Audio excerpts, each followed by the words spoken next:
This revolutionary system is why we do not talk about fighter generations at Saab anymore. As fast as possible, 24 hours. You can't have a system that will take a year to upgrade. We designed a system for is actually to be able to withstand the extreme max in terms of cold, so minus 40, minus 45. We should be able to land on a road on full packed with ice, be able to turn around in 10 minutes.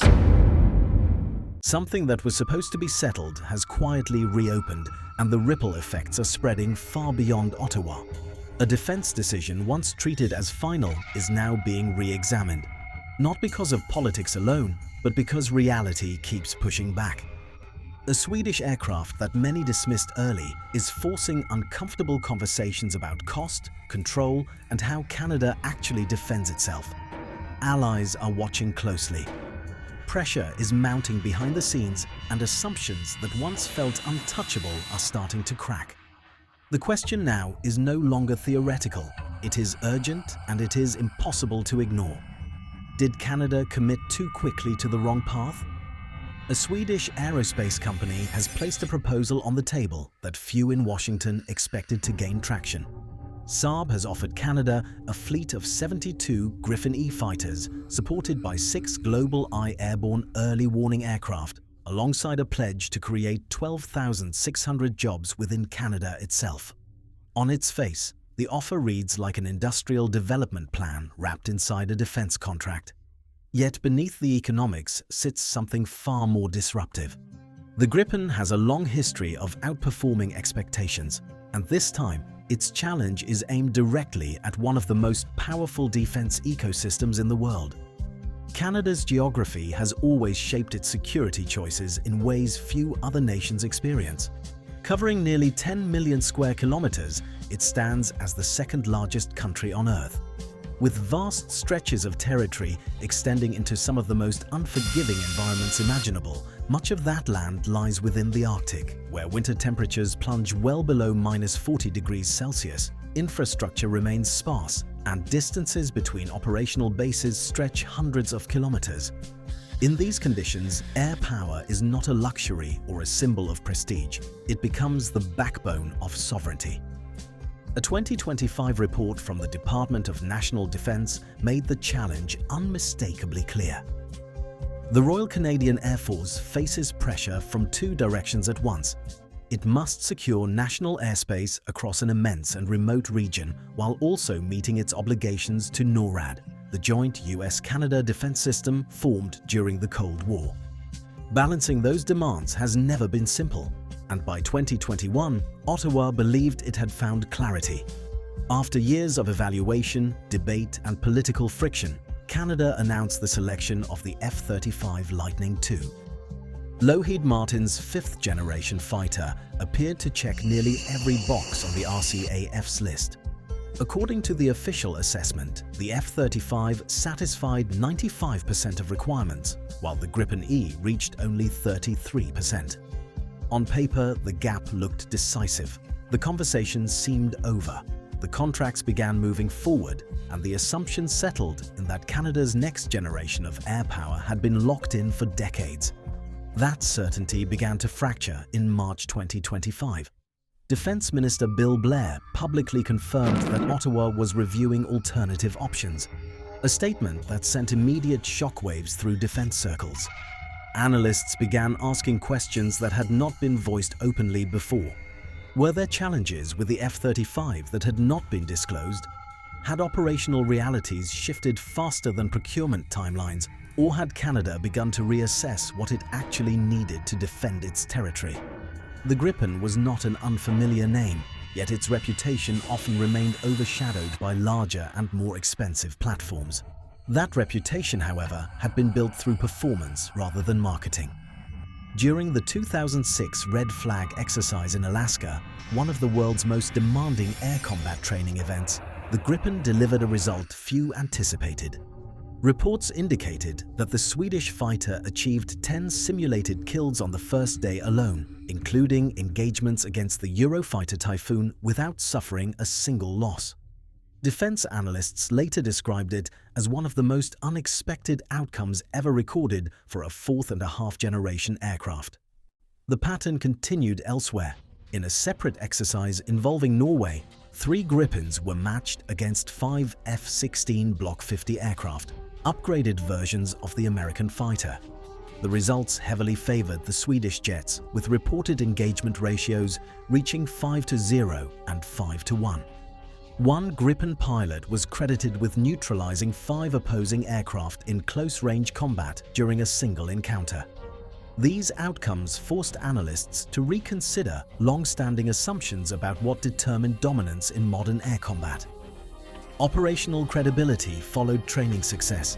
In 2011, the Gripen participated in NATO's Operation Unified Protector over Libya, operating in an active conflict zone rather than controlled simulations. It performed reconnaissance and enforcement missions alongside Allied aircraft, reinforcing that its effectiveness extended beyond exercises and into real-world conditions. Even so, combat history was not the factor that ultimately caught Ottawa's attention. The focus shifted towards something more fundamental. The Gripen E was designed with a philosophy shaped by survival rather than supremacy. Sweden, having remained neutral throughout much of the Cold War, built its defense strategy around the assumption that major air bases would be among the first targets in any conflict. As a result, the Gripen was engineered to operate when infrastructure collapses. It can take off from highways, land on runways as short as 800 meters, and be refueled and rearmed by a small team in roughly 10 minutes. This approach stands in sharp contrast to the operational demands of the F-35.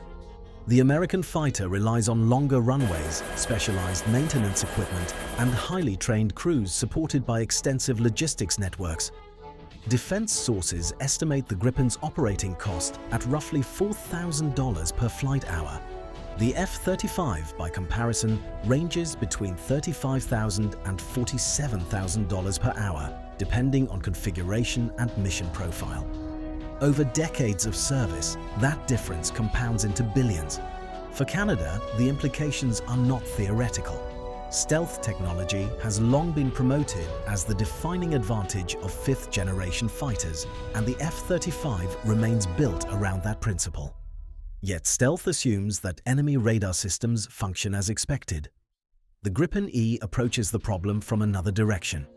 Instead of relying on codings and reduced signatures, it employs an advanced electronic warfare suite powered by gallium nitride technology, allowing it to disrupt and confuse hostile radar systems before detection occurs. The Gripen also operates as part of a deeply integrated data network. Each aircraft functions as a node within a shared information system, exchanging targeting data, sensor input, and situational awareness in real time. This collective approach explains why the platform has consistently performed beyond expectations during exercises. Effectiveness emerges from coordination rather than raw power. Weapon integration further strengthens that model. The Gripen E carries the European Meteor missile, widely regarded as superior to the US AIM-120D in both range and accuracy. A former NATO official once summarized the trade-off plainly, arguing that neutralizing enemy sensors can outweigh the benefits of remaining unseen. That perspective has gained traction as electronic warfare becomes central to modern combat. These capabilities raise an uncomfortable question. Why did the RCAF's evaluation place the Gripen so far behind?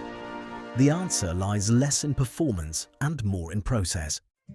The 2021 assessment heavily weighted full interoperability with NORAD systems.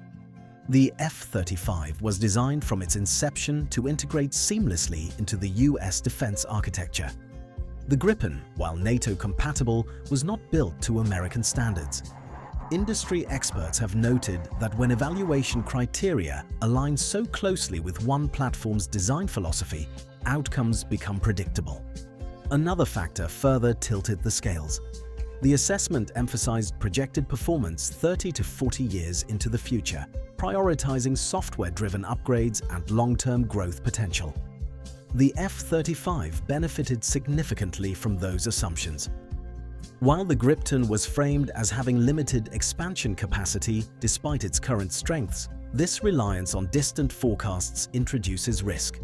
Predicting technological relevance decades ahead remains uncertain at best.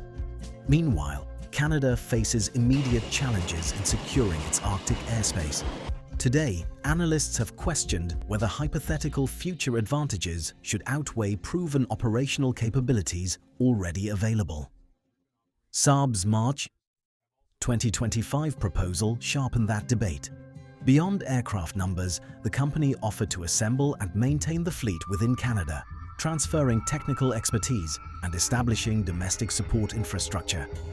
The promise of 12,600 jobs resonated at a time when Ottawa has sought to reduce reliance on foreign supply chains. The proposal positioned defense procurement as an investment in national industrial capacity rather than a purely military transaction. Washington responded quickly.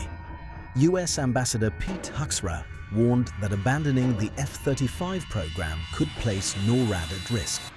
The message carried weight, though its implications raised eyebrows. NORAD had functioned for decades, while Canada operated CF-18 Hornets, aircraft far removed from fifth-generation standards. A NATO-compatible platform like the Gripen hardly seemed incompatible by comparison. Diplomatic pressure extended beyond statements. According to multiple sources, US officials quietly signaled that broader trade relationships could be revisited if Canada altered course. The strategy was familiar, intertwining defense alignment with economic leverage. Ottawa now faces a delicate calculation, weighing alliance expectations against domestic priorities. Operational realities add another layer of complexity. Introducing multiple fighter platforms would require parallel training pipelines for pilots and technicians, duplicated maintenance facilities, and expanded logistics networks. With an air force of roughly 400 combat pilots, sustaining two separate fleets would stretch resources and complicate readiness. Walking away entirely from the F-35 also presents significant obstacles. What are your thoughts on this? Tell us in the comments, subscribe to our channel and turn on notifications for more such content. Thanks for tuning in.